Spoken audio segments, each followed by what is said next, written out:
My girlfriend said over coffee in Toronto, "I think I need a life that feels less planned." I wished her well, booked a different flight route home, focused on a career opportunity abroad, and over time our paths stopped crossing. "I think I need a life that feels less planned." She said it so calmly, like she was reading a weather forecast, like she was commenting on the temperature outside the coffee shop window, not like she was dismantling 3 years. I remember staring at the rim of my cup. The coffee was still too hot to drink, and there was steam rising off it in a thin, lazy curl. I watched that steam instead of her face, because her face looked relieved, and that was the part that hurt more than the words. We were sitting at a small corner table at a place called Lighthouse Brew on Queen Street West in Toronto.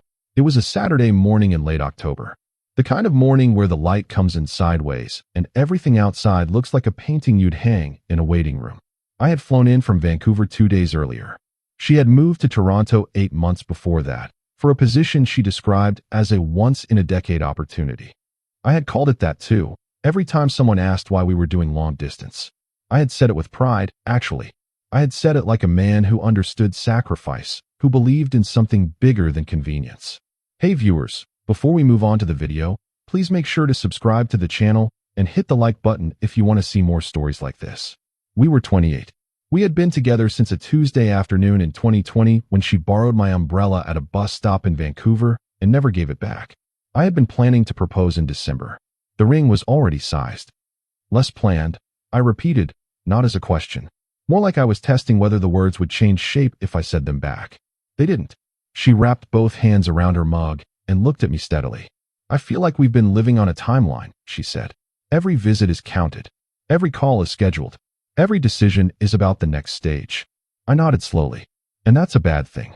It wasn't a question for me either. She exhaled. "It's not bad. It's just not what I want anymore." There it was. The shift in tense. Not what I want right now, or what I want in this phase. Anymore. Which meant there had been a before. Which meant she had been deciding this for a while. Which meant I had flown to Toronto carrying a plan she had already quietly exited. I should tell you something about Claire. She was the most deliberate person I had ever known. She made lists for her lists. She had a 5-year plan when we met, and a revised one every January. She was not someone who made impulsive declarations over coffee, which meant this was not impulsive. Which meant she had thought about this long enough for it to feel settled inside her. Which meant I was the last to arrive at a conversation that had already ended. "When did you start feeling this way?" I asked. She didn't hesitate. "Honestly, around spring." Spring was 6 months ago. 6 months. I did the math quickly and quietly, and then stopped doing the math because the numbers weren't going anywhere good. "You've been feeling this for 6 months, I said. "And this is the first time you're saying it." She looked down at the table for just a second. "Just long enough." "I wasn't sure," she said. "I kept thinking it would pass." "Did it?" She looked back up. "No." Outside the window, a couple walked past holding paper coffee cups, shoulders touching.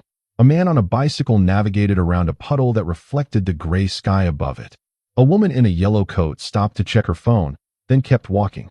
Everyone outside was just moving. The world had no awareness of what was happening at this corner table. That felt both insulting and comforting. I wasn't sure which one was winning. "I want to understand what that means," I said carefully. "Less planned. What does that actually look like for you?" She seemed grateful for the question. People are always grateful when you ask them to explain themselves instead of just reacting. I had learned that. I didn't know if I was grateful for having learned it right now, but I used it anyway. "It means I want to wake up and not know exactly what the next 3 years look like," she said. "It means I want to make choices without thinking about how they affect a shared plan."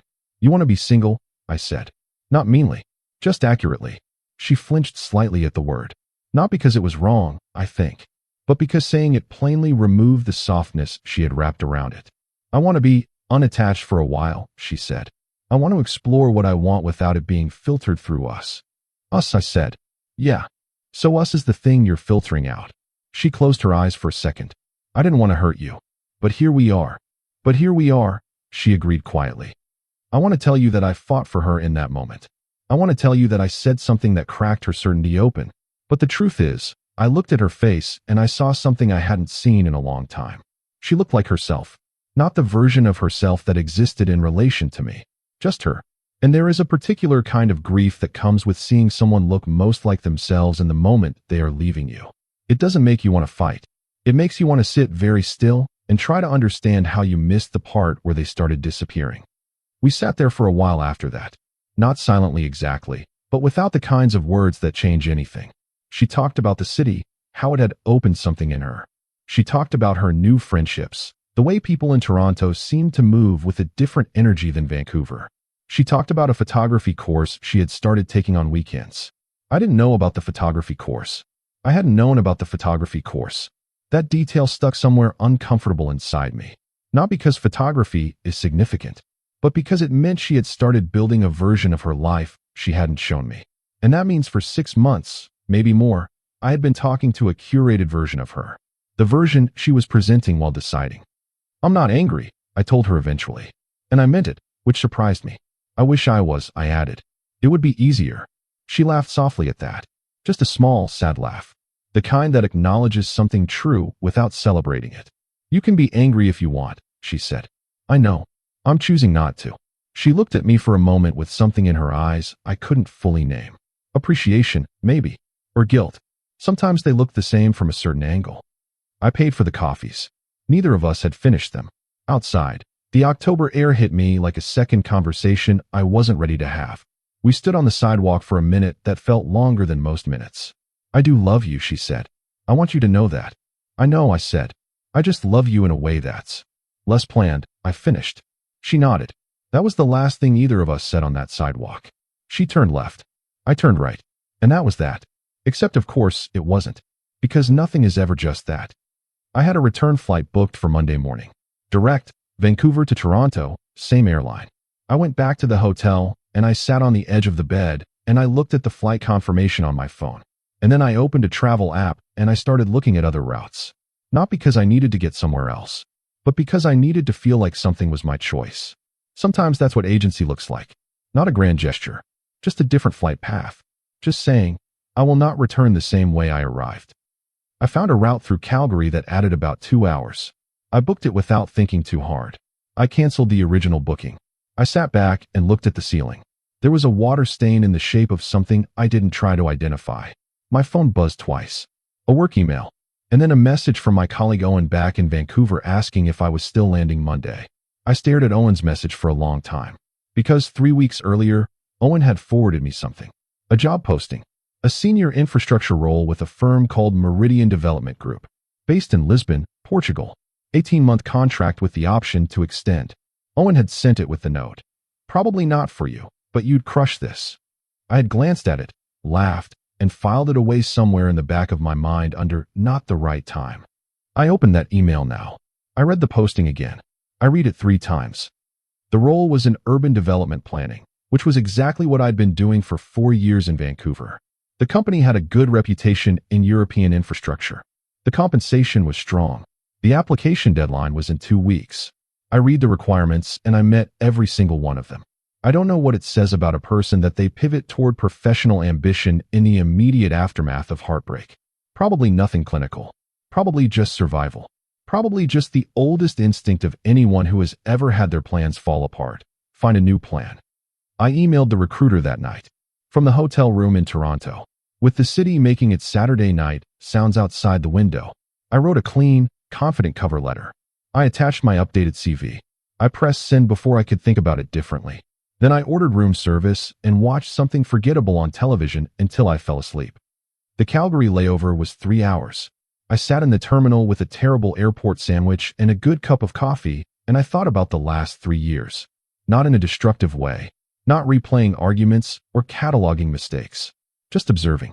Like you observe a painting you've lived with for years and realize you stopped actually seeing it a long time ago. Claire and I had been good together. I want to be clear about that. We had been genuinely good. She was sharp and funny, and she read books she disagreed with just to understand the argument better.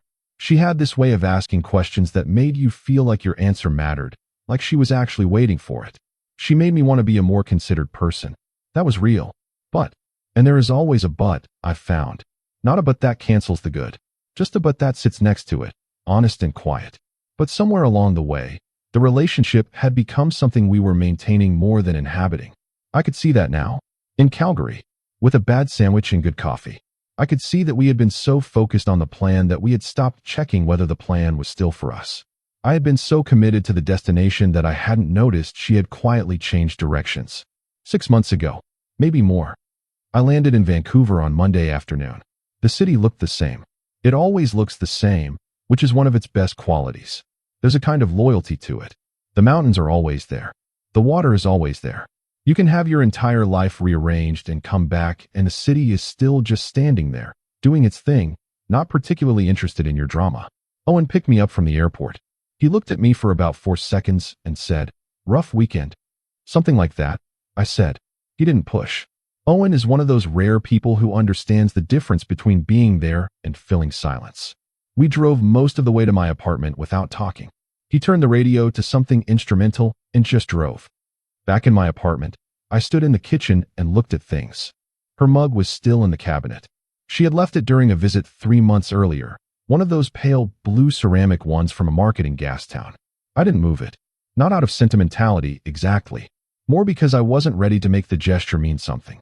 Moving a mug is either nothing or everything, depending on your state of mind. I wasn't sure yet what state I was in. I heard back from Meridian's recruiter within 4 days. She was warm, professional, efficient. Her name was Beatrice, and she had a calm, precise way of communicating that immediately made me feel like the process was in good hands. She asked for availability for a first-round interview. I gave her 3 windows. She came back with a Zoom call for Thursday at 2 p.m. Vancouver time, which was 10 p.m. in Lisbon. I appreciated that she stayed late for it. That told me something about the company culture. The first interview was with a man named Daniel. He was the project director for the Western European Infrastructure Division. He had gray at his temples and the kind of quiet confidence that comes from having been right about things often enough. He asked good questions. Not the, "Where do you see yourself in 5 years" type. More like, "Tell me about a project where the plan was completely right and still went wrong. What did you do?" I answered that one well, because I had a real answer. A project in 2022 where we had every metric, every community consultation, every approval, every projection lined up perfectly, and then a city council change shifted the zoning framework 6 weeks before groundbreaking. We had to rebuild the whole approach in 30 days. I talked about that. Daniel nodded in the way people nod when they recognize something familiar in a story. The interview ran 40 minutes over schedule. He said he'd be in touch. Meanwhile, in Vancouver, life continued in its slightly hollowed-out way. I went to work. I ate dinner. I ran along the seawall in the evenings because physical effort is the most honest kind of grief management I know. Owen invited me to things. A friend's birthday dinner, a film screening, a Sunday afternoon football watch. I went to some of them. I went enough to not disappear, but not so much that I was performing normalcy I didn't feel. I didn't hear from Claire. She didn't hear from me. This was mutual, I understood. Not cold, just clean. We had said what needed to be said on a Toronto sidewalk in October. There wasn't a thread to pull. Some people asked, of course. Her name came up in the way it does when a relationship has been woven into a social circle for 3 years. A mutual friend named Petra texted to say she had heard, and that she was sorry, and that she hoped I was okay. I told her I was, which was half true. I was okay in the functional sense, not okay in the deeper sense. But I learned long ago that the functional kind of okay is the only one most people are really asking about. The second interview with Meridian came 2 weeks later. This time it was a panel. Daniel again, plus 2 other project leads, and a woman named Cecile who ran the operational side of the firm. It was longer and more technical. There was a scenario exercise, a brief presentation on a fictional project. I was given 12 hours to prepare. I enjoyed it. I genuinely enjoyed it, which is maybe the most telling thing. Because when your personal life is a particular kind of quiet, the parts of yourself that don't depend on it start to come forward. I had forgotten how good I was at this. Not arrogantly, just accurately. I was good at this, and I had been spending a lot of energy in the past year trying to be good at being in a long-distance relationship, and those are very different kinds of effort. Cecile emailed me 4 days after the panel. She said Meridian wanted to move to an offer conversation. She asked if I was still genuinely interested. I typed, yes, and then sat with it for a full minute before I pressed send. Not because I was uncertain, because I wanted to be honest with myself that I knew what yes meant. Yes meant Lisbon. Yes meant 18 months minimum, abroad, in a new city, building something new. Yes meant Vancouver would still be here when I got back. It would still have its mountains and its water and its loyalty. Yes meant the rest could wait. I pressed send. The official offer came on a Friday afternoon in late November. I read it twice. The title, the scope, the compensation, the start date in early February. I closed my laptop and went for a run. Not to think. Sometimes a run is literally just a run. Sometimes you've already done the thinking and you just need your body to catch up.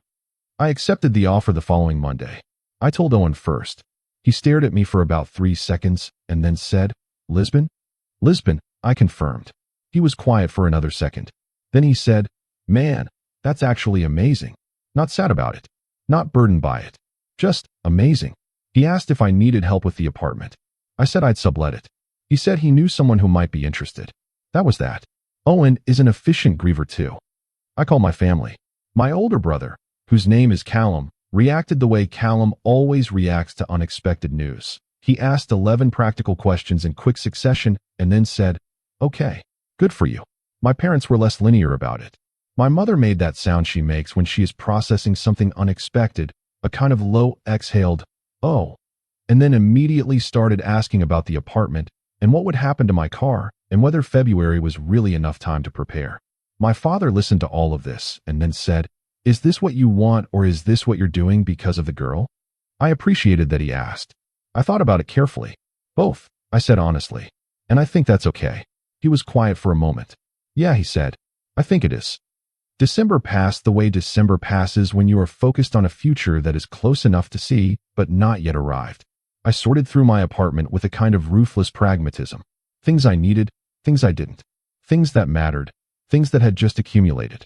It is remarkable how much of a life is just accumulated things. Stuff you moved from one place to another without ever deciding you wanted it.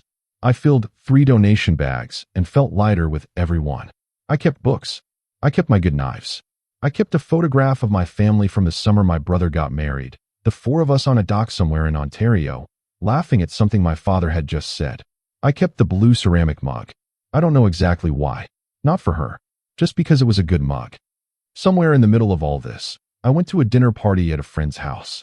A woman named B, not Beatrice the recruiter, a different B, someone I had known casually for a couple of years through Owen's wider social circle. B threw parties the way some people make art, with intention and warmth and a quality of attention to the room that made people feel genuinely at ease. There were maybe 12 people there. I didn't know most of them. At one point, I ended up in a conversation near the kitchen with a woman named Ines. She was visiting from Montreal, a friend of BEA's from their university years. She was a documentary filmmaker. She was sharp in the way that people who ask good questions are sharp. She asked me what I was doing in Vancouver, and I told her about the job, about Lisbon. Her face lit up. "Lisbon is extraordinary," she said. "I spent 3 months there once. There's a quality of light there in the late afternoon that does something to you." I didn't know much about light quality, but the way she said it made me want to. We talked for a while. Nothing significant. Just 2 people talking at a party near a kitchen. But I thought about that conversation later in my mostly packed apartment. Not about her specifically, just about the quality of it. The ease. The fact that I had managed, for 45 minutes, to be fully present without effort. That was new. Or maybe not new, but returned. Christmas came. I flew home to see my family for a week. It was quiet in a good way. My mother cooked too much food and seemed satisfied about it. My brother Callum brought his wife and their 2-year-old, who had opinions about everything and the vocabulary to back approximately 15% of them up. My father and I sat on the back porch one evening with the cold air around us and mugs of tea. "How are you actually doing?" he asked. "I'm okay," I said. "Claire, she's okay too, I think. We haven't talked." He nodded. "Good relationship?" "While it lasted," I said. "Yeah, actually. Hard to end good relationships. Harder than ending bad ones, I think." He sipped his tea. "The Lisbon thing came at the right time," he said. "Or I went looking for it at the right time. Sometimes that's how it works," he said. "You move and the world moves to meet you." I didn't say anything. I just sat with that for a while. It felt true enough. I flew back to Vancouver on the 28th. I had 6 weeks left in the city I'd called home for 4 years. I spent them well. I revisited places that mattered to me without making a ceremony of it. The seawall at dusk when the sky does that specific thing with color. A ramen spot on Robson that had been there since before I arrived and would presumably be there long after. A park bench near the Cambie Bridge where I used to sit and eat lunch during my first year at work when I was too broke to go anywhere. Not nostalgia exactly. More like acknowledgement. More like, this was good. I know it was good. I don't need to hold on to it to know that. Owen threw me a small goodbye thing the weekend before I left. A dozen people, a bar in Yaletown, good beer, easy conversation. Someone gave a toast that was funnier than it needed to be. Someone else made a comment about Portuguese wine that was technically incorrect but appreciated. I felt genuinely warm that night. Not performing warmth. Not manufacturing it. Just feeling it. Which is the version that matters. Owen hugged me at the end of the night the way men hug when they mean it. Don't disappear, he said. Never, I said. I landed in Lisbon on a Monday morning in February. The city arrived in layers through the plane window. Red-tiled roofs and terracotta, and the Tagus running wide and silver toward the Atlantic. The light. The woman at the dinner party had been right about the light. Even at 9 in the morning, it had a quality I couldn't quite name. Not bright exactly. More like honest. Like the light was not trying to make the city more than it was, just showing it clearly. The apartment Meridian had arranged for me was in a neighborhood called Moraria. It was narrow street and layered with sound. Fado from somewhere on Saturday evenings. A market nearby that smelled of fish and flowers in a combination that should have been strange and wasn't. My upstairs neighbor was a retired schoolteacher named Senor Carvalho who said good morning to me every day in a way that felt like a small gift. I unpacked my things, arranged my books on a shelf, put the blue ceramic mug in the kitchen cabinet, stood at the window, and watched the street below for a while. Work began the following Wednesday. The office was in the Principe Real neighborhood, a good walk or a short tram ride from my apartment. I walked. Lisbon rewards walking in the way that cities with hills and history always do. Every street reveals something you didn't expect. A tile facade you almost missed. A miraduro you stumbled into. An old man playing a guitar on a bench, not for an audience, just for himself. I arrived at the office that first morning feeling something I hadn't felt in a while. Uncrowded. Like there was more room inside me than there had been in some time. The team at Meridian was good. Daniel was a thoughtful project director. He gave you space to work, but was available when it mattered. A colleague named Fabian, who managed the environmental compliance side, was the kind of person who knew the answer to the question you were about to ask before you asked it. A project manager named Solene was precise and warm in equal measure, which is a genuinely rare combination. I settled into the rhythm of the work quickly. The project I was assigned was the redesign of a mid-sized riverfront district that had been industrial since the 1940s. The challenge was significant and layered, and exactly the kind of problem I was built for. I worked long hours not because I had to, but because I wanted to. The first 3 months passed quickly. This is what happens when you are genuinely engaged. Time stops performing its usual games. It just moves forward at the pace it's meant to. I explored the city in the pockets of time around work. I learned enough Portuguese to be polite and enough to occasionally be understood. I found a coffee shop on a side street where they made espresso with a seriousness that bordered on philosophical. I ate pastel de nata at every opportunity. I started sleeping better than I had in years. Somewhere in spring, I got a message from a mutual acquaintance back in Vancouver. Not Petra, someone else, a man we had both known loosely from a shared social context. His name was Tobias, and he meant well in the blunt way that people who mean well and don't think about timing often mean well. The message said, "Heard you're in Portugal. Also heard Claire is seeing someone new. Hope you're good, man." I read it. Sat with it for a minute. Noticed what I felt. What I felt was a low, distant ache. Not fresh pain. Not anger. Just the kind of thing you feel when a chapter closes and you hear the actual sound of it. A small sound. Then it passed. I replied to Tobias, "Doing great here. Lisbon is incredible. Hope you're well." I meant it. All of it. By late spring, I had developed a routine that felt genuinely mine. Not a placeholder routine. Not the routine of a man waiting to get back to his real life somewhere else. This was the routine. The morning walk to the office. The coffee shop. The work that challenged me. The evenings in Moraria where the light does that thing Ines had described. Weekend walks to neighborhoods I hadn't mapped yet. Calls with Owen on Sunday mornings. Calls with my family that were starting to contain less worry from my mother and more genuine curiosity. "Tell me about the project," she started saying. And I would tell her. And it was easy to tell her because it was easy to talk about. In June, Ines came to Lisbon. She was filming a short documentary about the Fado tradition, specifically about a group of young musicians reinterpreting it for contemporary audiences. She texted me the week before she arrived. "A mutual friend told me you actually moved to Lisbon. I'm going to be there for 3 weeks." We met for coffee. then for lunch, then for a walk through the Alfama on a Sunday that turned into 5 hours, and a late dinner at a place she had been before and wanted to show me. She was easy to be around. That's the clearest way I can say it. Easy in the way that doesn't require management. Easy in the way that feels like a conversation you can set down and pick up without it going cold. We did not talk about Claire. I mentioned the breakup in passing once, weeks into knowing her better. Just context. She listened without making it dramatic, then said, "It sounds like you both handled it with a lot of respect." "I think we tried to," I said. "That matters," she said. And then we talked about something else. She left at the end of July, back to Montreal. We were in touch after that, regularly. The way you are in touch with someone who has become real to you, not building toward anything specific, not planning, just present with each other in the way that mattered. In September, the project hit a significant challenge. A heritage classification dispute involving a section of the district adjacent to the river. 3 months of planned work was suddenly in question. There were meetings that went long. There were revisions that required the kind of problem solving that isn't elegant, just thorough. I was in the center of it. Daniel gave me room to lead. I led. In October, the project cleared the dispute. The revised approach was actually stronger than the original. Daniel said in a team debrief, "This is exactly why we hire the people we hire." He wasn't talking to me specifically, but he looked at me when he said it. That was enough. Around that same time, exactly 1 year after the coffee shop in Toronto, I found myself on a Friday evening sitting at a table outside a small restaurant in Barrow Alto. October again. The same cool air, but a different sky. I was alone with a glass of wine and the noise of the street around me.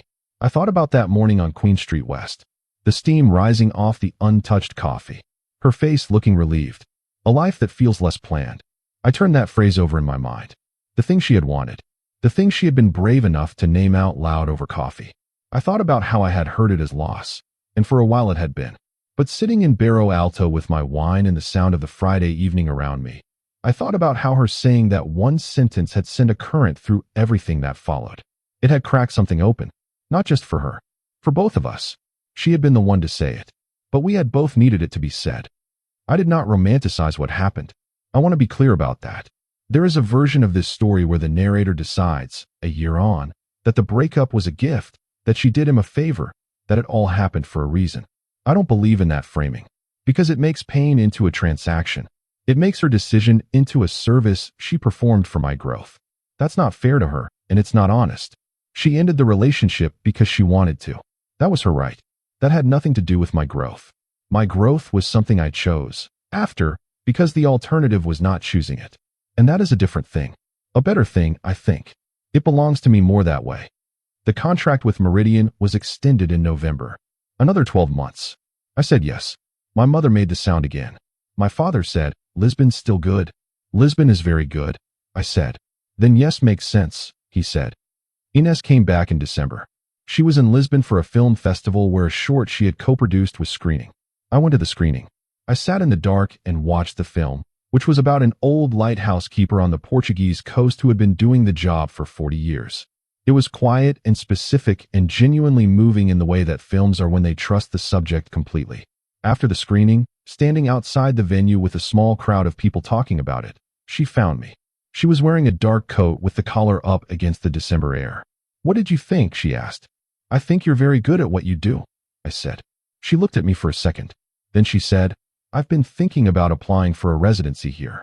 A film program based in Lisbon. 3 months starting in March." "You should," I said. "I know," she said. We walked to a restaurant nearby. We talked until past midnight. I did not plan anything. I did not count anything. I did not place anything on a timeline. I just walked back through Moraria that night with the cold air around me and the Fadu somewhere in the distance, and I felt something that I recognized as forward. Not arrived, not resolved, just forward, moving through the city, belonging to myself, open to whatever the next street reveals. The last time I thought about the coffee shop in Toronto was on a January morning in Lisbon. I was at the window with the blue ceramic mug. The street below was quiet because it was early, barely 7. Senor Carvalho's radio was on upstairs, a faint thread of news through the ceiling. The city was just beginning. I thought about Claire. Not with grief. Not with longing. Just with the particular warmth that comes when you think of someone who is genuinely important and who is genuinely okay. I hope she found it. The life that feels less planned. I hope she walked out of that structure we had built together and found air on the other side. I hope the photography is good. I hope the city kept opening things in her. We stopped crossing paths gradually. No dramatic final moment. Just the natural divergence of two people who had been heading different directions for longer than either of us fully understood. She went hers. I went mine. Mine took me here. A city with honest light. Work that challenges me. A woman in a dark coat who makes films about people who do their work with quiet devotion for 40 years. A blue ceramic mug at a window on a January morning. I don't think you can always see the good in a thing while you're inside the pain of it. I think sometimes you just have to book the different flight and see where it takes you. You have to send the email before you've fully decided what it means. You have to pack your things and arrive somewhere new and trust that you are the kind of person who figures things out when given a little room to move. I was that person. I had just forgotten it for a while. She reminded me, actually, not by leaving gently, though she did. Not by saying the right words, though in hindsight they were. She reminded me by making a choice for herself. Without apology. Without waiting to be given permission. She just said what was true for her and stood with it. I watched her do that. And then, eventually, I did it too. The residency application came through in February. Ines texted me from Montreal on a Tuesday morning. I got in. I was at my desk in the Principe Real office when the message came. I read it and felt something rise in my chest that I didn't immediately categorize. Just warmth. Just the particular brightness of good news arriving for someone you've started caring about. I typed back, "Of course you did. March feels far." She replied, "It really doesn't."